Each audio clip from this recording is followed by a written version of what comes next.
A, a warm welcome to all our student friends. I'm Naresh Dubudu. I'm the founder CEO of Abhyas Edu Technologies Private Limited, the parent company of Abhyas Law Prep. And many of you would know me as your GK faculty and other areas. So today, I think in this weekend webinar for CLAT 2020 aspirants, we bring to you a very interesting presentation.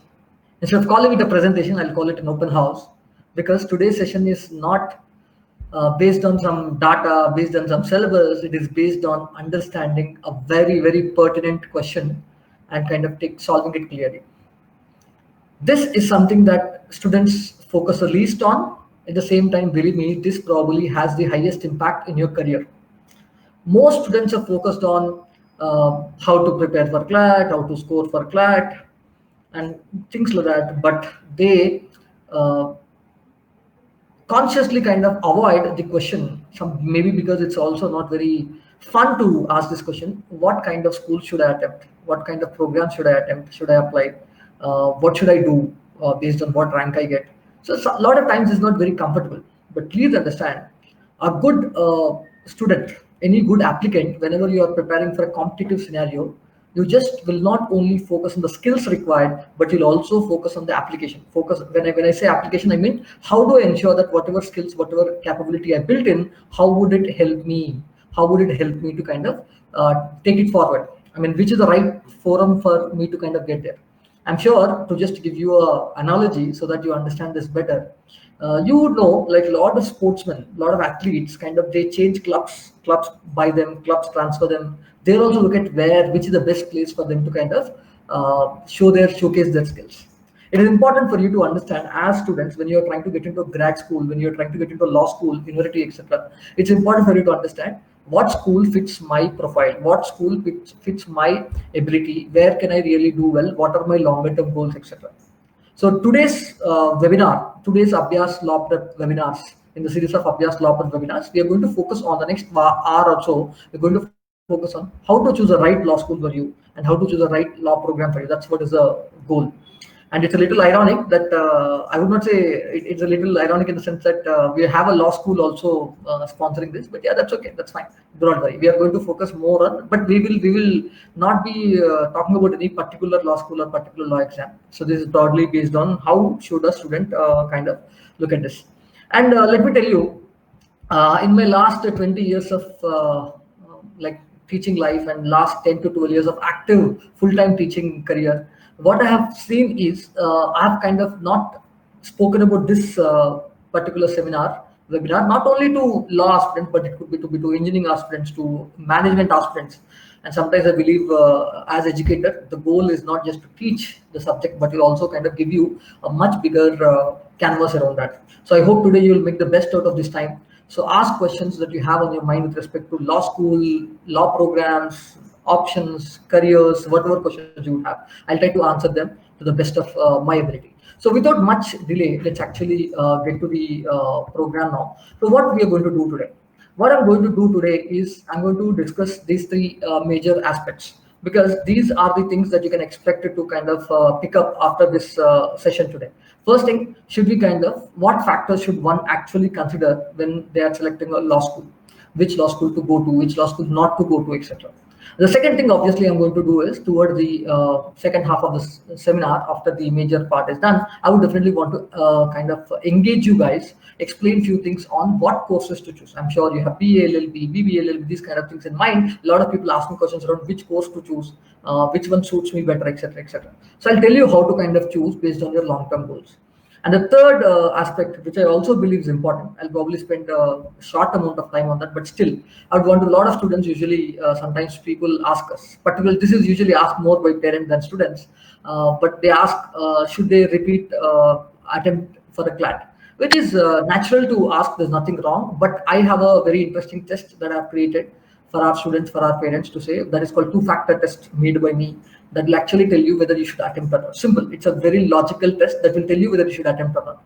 I'll tell you what are the two things, two like the two factors to consider, and then you can decide whether someone should go for a second attempt or not in case they've not made it. Okay, so I hope this agenda suits us. This agenda is useful. I hope it is useful for the webinar today.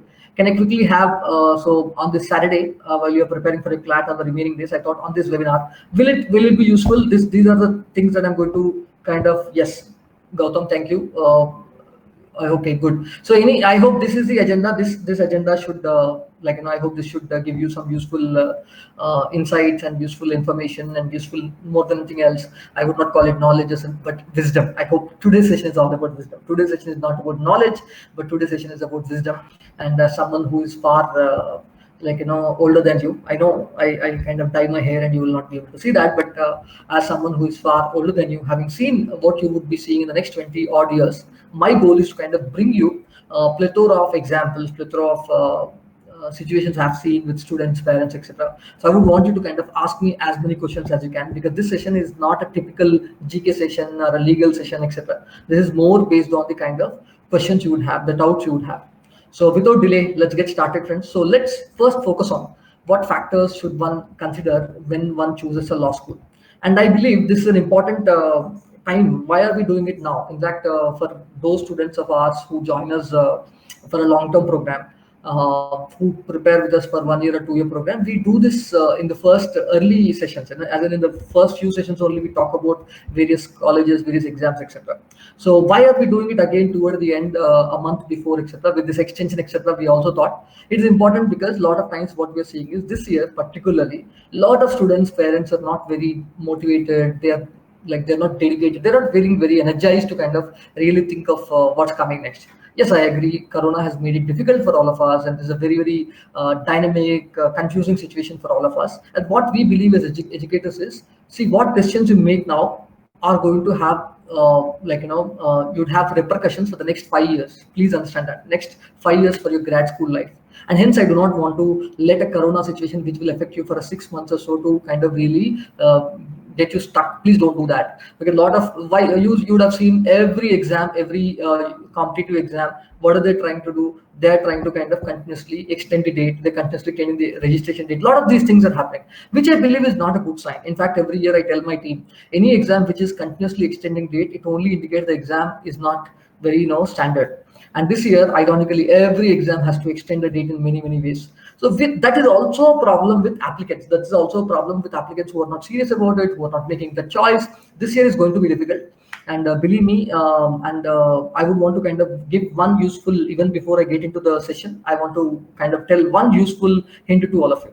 This year also provides a beautiful opportunity for those of you in the race this year, competition this year, in the sense that unlike earlier years, say for example a good school which would have kind of closed at say X rank generally over the years, or at X rank, at X kind of cutoff, this year the chances they'll go a little higher rank, lower cutoff also. Let me give the reason for that. The reason for that is because there's too much confusion, flux, etc. A lot of people who are not really serious, etc. They might make late decisions, and you have a great opportunity to kind of ensure that if you kind of take the opportunity, generally for your score, for your rank, you might not get a good law school of that nature. You have a chance. So be alert. This session is important for you in the sense that if you are alert, what you can actually do is you can use this opportunity to kind of get the best possible law school, best possible program for your marks, for your rank, etc.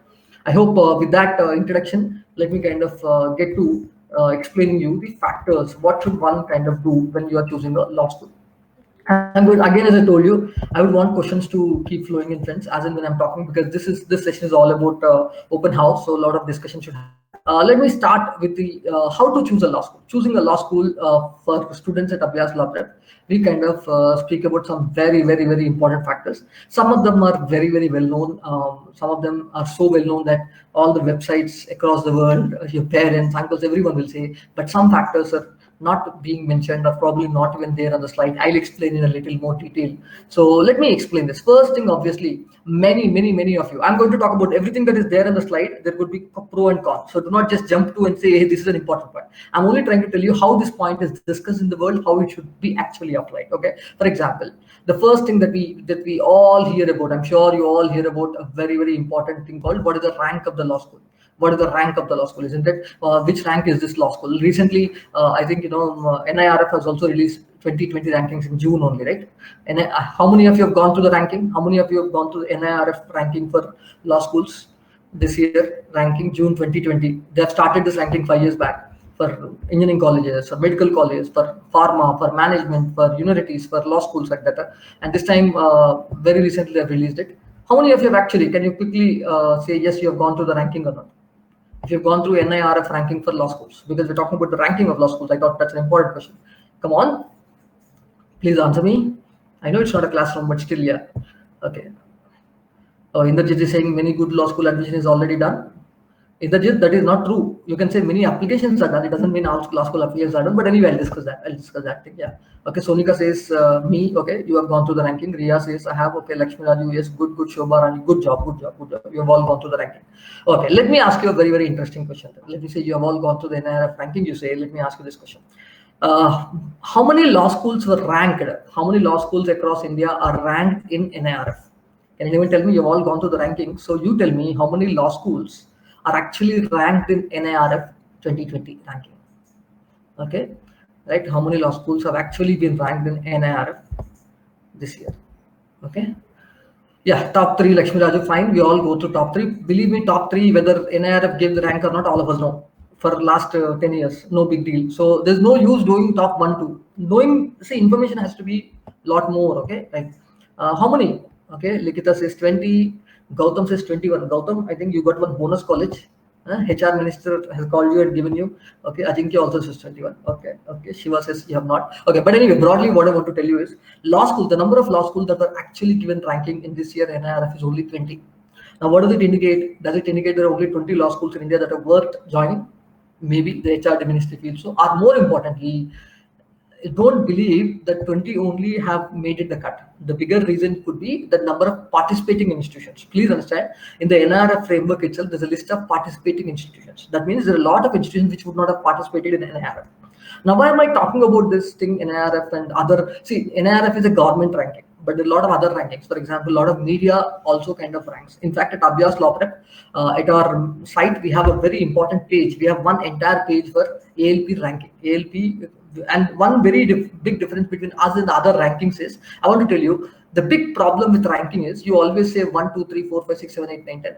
The problem is you are trying to kind of forcibly, artificially create a difference between one college and the other college, one school and the other school, one university and the other university. I think the best way, for example, I want to ask you one simple thing, friends. I'm sure you all completed your 10th and you completed your 12th. At your level, at student level, you want schools not to kind of give you marks and percentages, but they have to give you grades. Grade points are better, right? Are grade points better or the marks better? You all say grade points are better because that will reduce the unnecessary stress, unnecessary anxiety, and kind of gives you that. Irony is, I don't really understand how can government or any other ranking frameworks, for individuals, you believe grading is correct. For institutions, you go ahead and start giving marks. We believe it is. I'll be honest. It is antithesis. It's not the right thing to do because you're going to create unnecessary competition and a lot of unscrupulous practices that happen. I know in private sector at least that's not the right thing to do. So what we rather do at Abhyas Law Prep, and we suggest students also to follow that, is take rankings with a pinch of salt. Rankings are very important, but take them with a pinch of salt. Let me explain. What does it mean? See, do understand that rankings are very important in the sense that a top 5 college is very different from a top 20 college. A top 20 college is very different from a top 50 college. A top 50 college is different from a top 100 college. So ranking is important to that level. I'm saying clustering colleges is important. For example, one of our friends just said top 1, 2, 3 schools, right? If you have to ask me, if someone asks me, should I go to NLSU Bangalore or Nalsar Hyderabad or NLU Delhi, let me tell you, frankly speaking, top 3 schools, I would say there's not too much of a difference. I would call them all top schools, right? Top 3 law schools in India. Now, your choice of where to go depends on a lot of other factors. Now, that should not, hey, Bangalore is better than Hyderabad, or Delhi is better than Hyderabad better than Delhi. This kind of confusion or importance need not come. That's what I'm trying to say. So, we at Abhyas Law Prep suggest students to use something called cluster approach. We have something called cluster. A cluster is basically a set of schools that are brought together and made together into a single cluster, saying that these are one level of schools. Within this, you have to use some other factors to judge them. You're not going to judge them on ranks per se.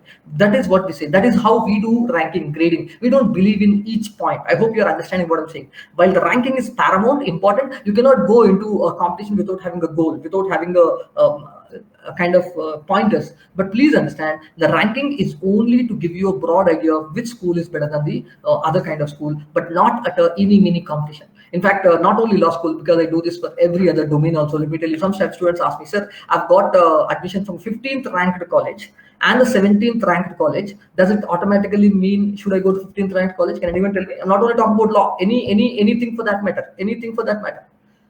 You please tell me, do you think a student has got admission from 15th ranked college as well as 17th ranked college? 1.5 and 1.7. Does it automatically mean they should go to a 15th ranked college because its rank is two notches higher? Come on, can you answer me? Do you think ranking becomes important that way? Can you answer that? Can you answer that? Okay. Ajinkya says GP. I did not understand what did you mean by that, Ajinkya, but yeah. Can you answer what I've just asked you? Do you think some college, if you get admissions from two colleges, two law schools, 15th rank and 17th rank, does it mean you automatically go to 15th ranked school over the 17th ranked school? Likita says no. Good. It need not be automatic. The only thing I'm saying is I'm not trying to say go to 17th. By the way, my goal is not to say go to 17th. No, I'm saying 15th and 17th are similar.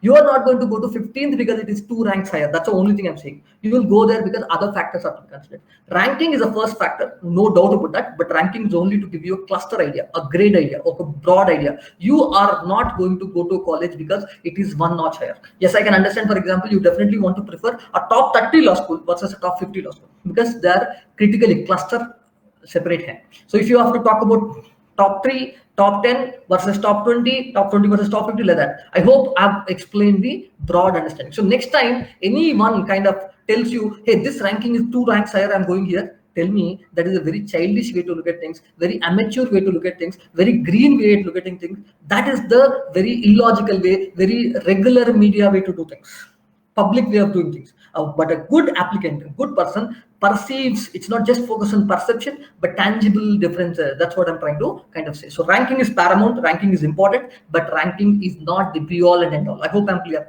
Ranking is very important, but it's not the be all and end all of selection. I want to clarify that. And that's why at Abhyas Law Prep, apart from more than rankings, we believe in clusters, we believe in grading. That's how our ranking, our methodology is very different. Anyone interested, you can check out our thing also. But anyway, coming back. Now that we understand the ranking conundrum, I hope I have answered this. I said this session is all about wisdom, not knowledge, right? Let's kind of say, now that we understand the ranking thing, so then what more should we kind of look at? So the good thing is, rankings by themselves give you a lot of beautiful ideas. For example, ranking kind of talks about faculty quality, research quality, sometimes placement, perception, branding, all that comes in. But one very interesting thing that actually is not within ranking, or sometimes, the good thing is some of the rankings like NIRF do what they don't only give an overall ranking, they're trying to give you ranking in different parameters also. So if one parameter is more important for you than others, you can go with that also. That kind of detailings also you can do.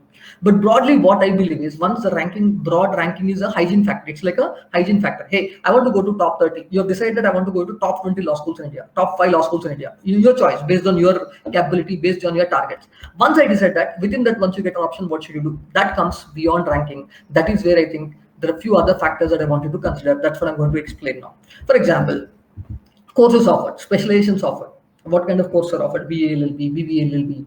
What kind of things are happening there, etc.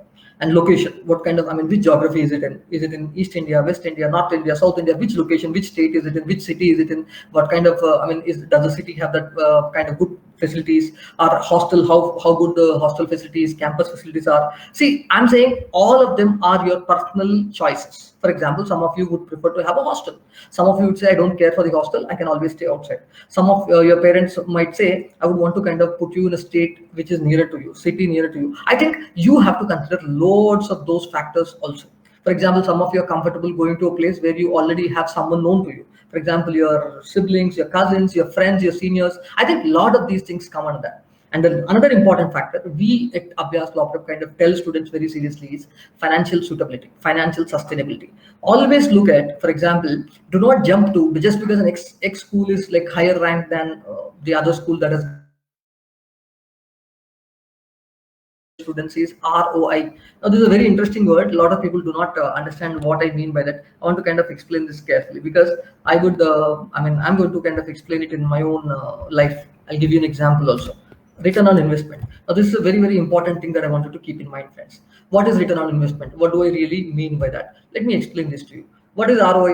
ROI is basically when the amount of time you put in, the amount of money you put in, both of them become your investment. What is the return you're getting? Return would be in terms of the knowledge you get, and the degree you get, and the job you get, and the career options you get, etc. Pretty important for you to keep in mind that you have to think of ROI carefully. For example, I did my own life example so that you understand this thing better. I remember when I went to MBA, when I was planning to go to MBA, I kind of wrote CAT, and obviously at the time there were only 6, 7 IMs, not 19, 20 IMs like today, but it was that time only 6 IMs. In fact, 7th IM was just coming in. So I got calls from all of them, but I converted calls from 4 or 5 of them. The best IM I had a call from is IM Bangalore. But then I also had another option. I got admission in Faculty of Management Studies, Delhi University. Now, what happened at that time is I had a choice to make. I had to decide return on investment. Now, why am I giving this example? You will understand how things would change based on that. Okay. So, Faculty of Management Studies actually was much more cheaper, easy on purse in the sense that, for example, at that time, IM Bangalore was costing me say 6, 7 lakhs for my course for 2 year course, and I'm talking about fees is very less, and that would have costed me 1/3 of it or half of it. But yeah, there will be some other expenses. Now I had to make a choice: should I go for a program that cost me 6, 7, 8 lakhs? Should I go for a program that only cost 2, 3 lakhs? At that time, I said the reason I wanted to go to IIM Bangalore versus FMS Delhi was I felt Bangalore as a city for me was better, and more importantly, IIM had an integrated campus. FMS did not have. FMS hostels were not very good, etc. And I felt 2, 3 lakhs versus 7, 8 lakhs. I did not feel the difference. Now, let me tell you, and I always had in mind that someday, if not immediately after my IMBA, etc., someday I know I would be going to do my own business, my own startup, my own company, like I've been doing for the last 10 years. So I said I would want to definitely kind of not go to a school just because it has a better ranking. IIM Bangalore, by the way, the second best ranked business school in India, and FMS probably falls in top 10. But I believe for me, I've clustered them together. To please understand that I've clustered them together. Then I had to make a decision, right? So I said, yeah, but I'm going there because I don't believe the fees is very different. Say when I did this, when I completed it 5, 6, 7 years later, what I saw was fees was increasing drastically in IIMs, particularly the top league IIMs. Right today, top league, top 3 IIMs, IIM Ahmedabad, Bangalore, Calcutta. The 2 year course would cost you up to 20 lakhs. At the minimum, it would cost you somewhere around 20 lakhs. Faculty of Management Studies, even today, I'm sure you can complete the course in 4, 5 lakhs. Now, if I am given the opportunity today, right, after 10 years, after 15 years, if I am given the opportunity of the same question today, my answer would be different, friends. Just because I studied in IIM Bangalore some 12 years back, I would not have done it today. I would have said I would have gone to probably Faculty of Management Studies. Why? Because my goal was to start up. My goal was to do my own business. My goal was to kind of do that. If I had a plan to kind of get into an MNC, get into stay in the job, etc., maybe IIM Bangalore definitely has a little edge over Faculty of Management Studies in the terms of its brand value, etc. But if you want to start your own business, both of them for me are in the same cluster. Both of them are good quality. So I'm just trying to give my own life example to tell you how ROI is very important. So do not jump into a law school just because something is better. Someone said, hey, that particular law school has a best amenities, etc. Oh, but that's going to cost 5 lakhs per year. I'm going to force my parents to do it. I mean, I'm telling you, you can definitely kind of, if there's a good graduate program, good law school, you want to go for it, go for it. Even if, for example, if it's a financial problem for your parents, you take the risk and say, if the school is very good, bank should give you a scholarship. Bank should give you a scholarship loan. That is, this bank should give you a loan. If any bank is ready to give you a loan based on your admission, go for it. Do not go to a law school just because your parents have to pay for it. Your parents have to work around loans on their security, etc. You should go to a law school. That law school's admission should be able to give you a scholarship loan, scholar loan as they call it. They should be able to give you a loan there rather than security of your parents, etc. When you do that, believe me, you're right. And in fact, I tell all my students here, even if you are upper middle class, you are someone who is from affluent class, middle class, etc. Always as students, when you get into graduation, one good thing to do is at least part, if possible, full, at least part, always take a student loan.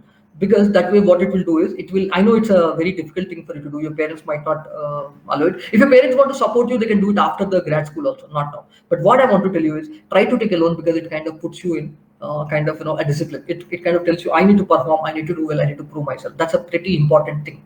That's a pretty important because it is important. So these are something that I wanted to kind of understand. What is ROI, what is financial importance and stuff. This is pretty important. Another important thing while we're talking about this fees and financial thing, lot of people, students make a big mistake of assuming fees of a college is the only parameter for cost. No, you're very wrong. Lot of times fees alone is not the real cost. A particular law school, the fees might be zero. It could be government college, the fees is very low. But please understand what is the cost of living.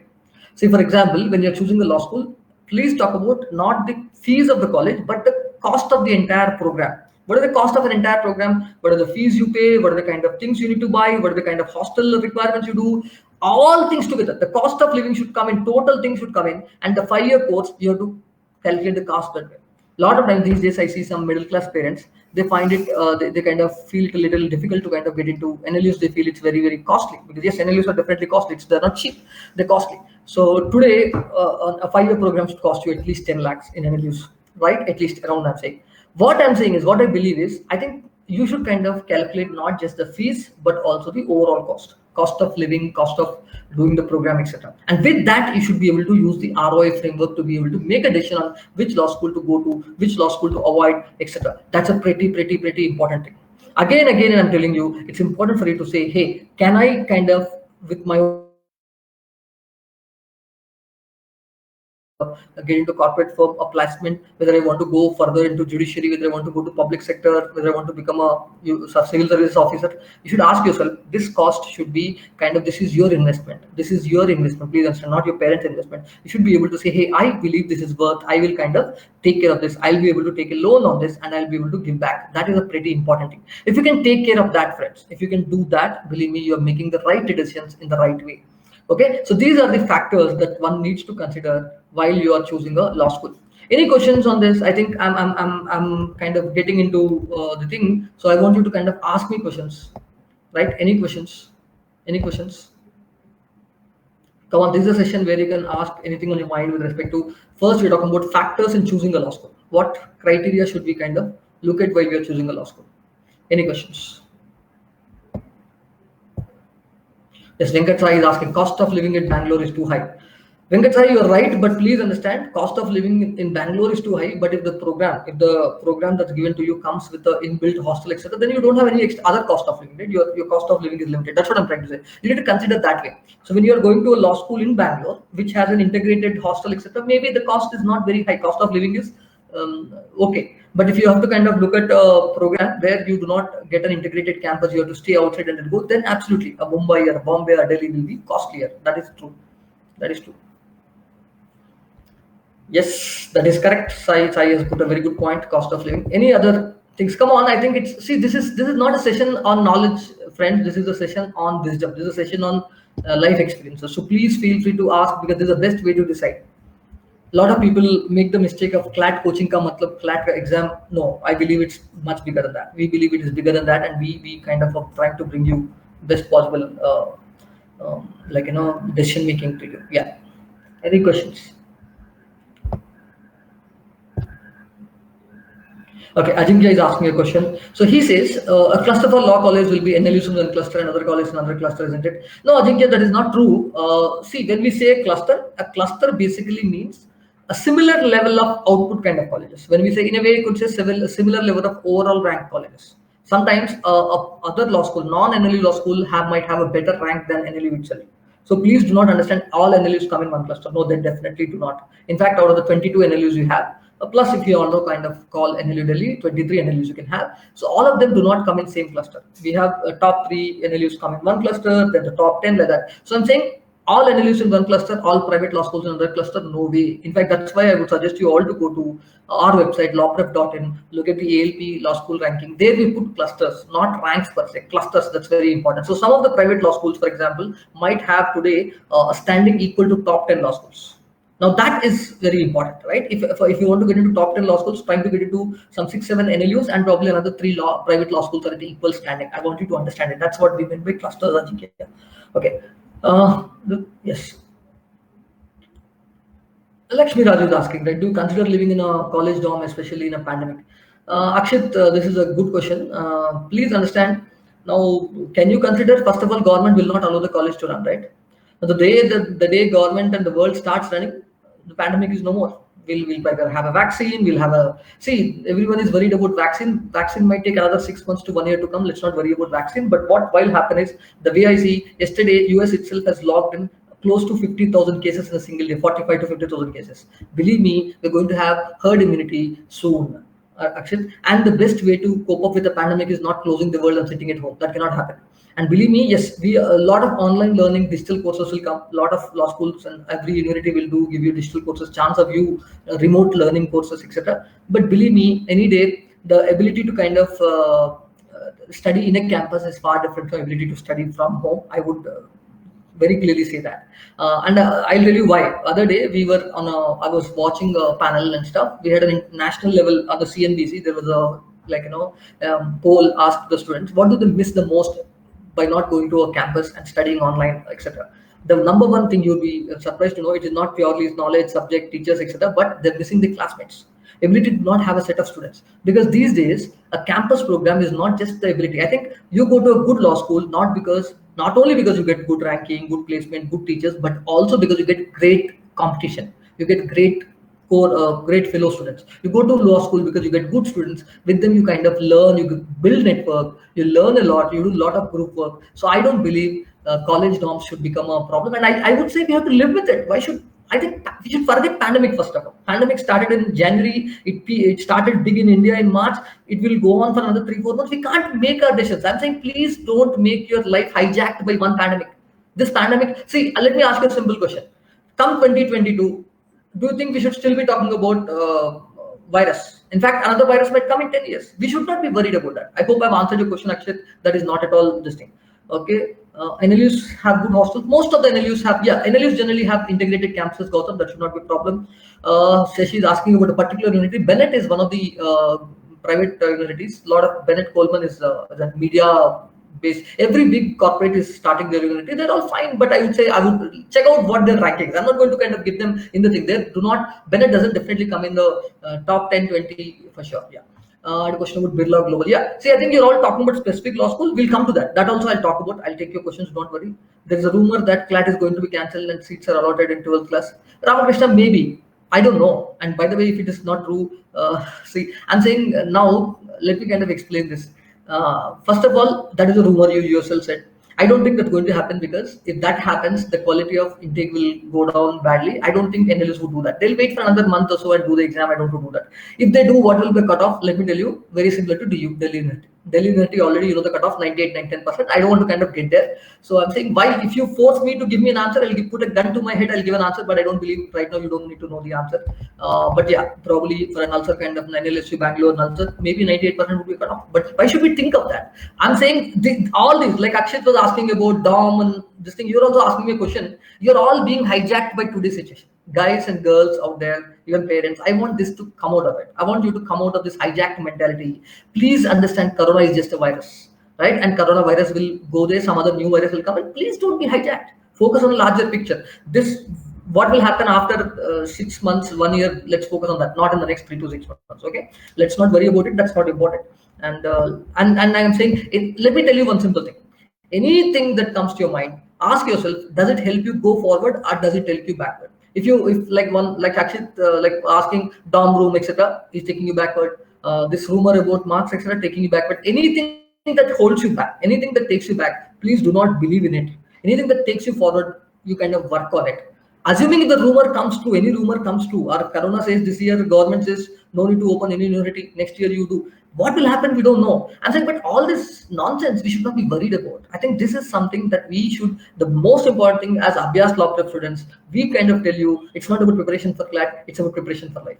Okay, grow over that. It's all a rumor. Let's not worry about it. Yes. So you have asked about multiple, one of you asked about Bennett, one of you asked about Birla Global University. Again, I'm telling you, a lot of universities are there in India. So many universities are there in India that these sometimes are, that's why I suggest you in the beginning itself, I said the basic ranking will give you a broad idea of how to kind of segregate. Now, once we do that, we're getting in. So you need not worry about talking about any new university, etc. It is for them to convince you it is good enough. But I suggest usually to students, any new university, it is not a school or school kind of stuff where you are really not having a problem. A grad school, a university, I usually suggest you not to experiment with your schools. Please understand this. I'm okay. You experimenting, your parents experimenting with your education, say in a younger age. But when you get into grad school, try to go to a reputed grad school because that will stay with you forever in your life.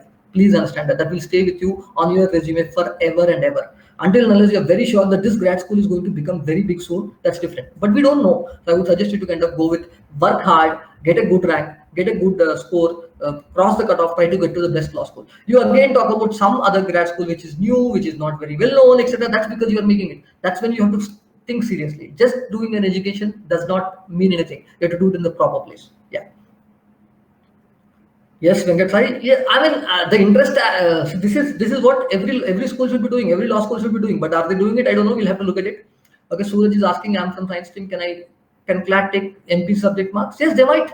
Suraj, at the end of the day, eligibility is eligibility. I don't know. That's why again, same Suraj, you're all being hijacked by this rumor. I mean, if this rumor is true, they'll give criteria. Do not worry about it. They are not going to say only particular students would actually be eligible. That is not going to happen. If they're eligible for CLAT earlier, they'll be considered now. But that's why we suggest students not to kind of think of when you're very clear about law, think of other courses. Yeah. Gautam says 99%. Yeah, Gautam, NLSU Bangalore NLSU could be 98, 99%, just like Delhi University top school. But we'll have to wait and see. Why worry about it? Why worry about it? All this is unnecessary. Again, I'm telling you, friends, instead of focusing on the main thing, you are getting hijacked into something which is not necessary. Yeah. See how in a classroom of 60, 70 in this room itself, you see how we are getting drifted. Let me tell you, we are human beings. The biggest problem we have is we are easily distracted, easily hijacked. I'm saying someone who makes this year's CLAT is not going to test how much knowledge you know, but someone who really is able to focus, keep the dedication, motivation till the last day. This kind of drifting will not take you anywhere. But anyway, I think now that I can see we are only getting hijacked by a couple of things which are Corona related, let's go move on. Then I'll kind of take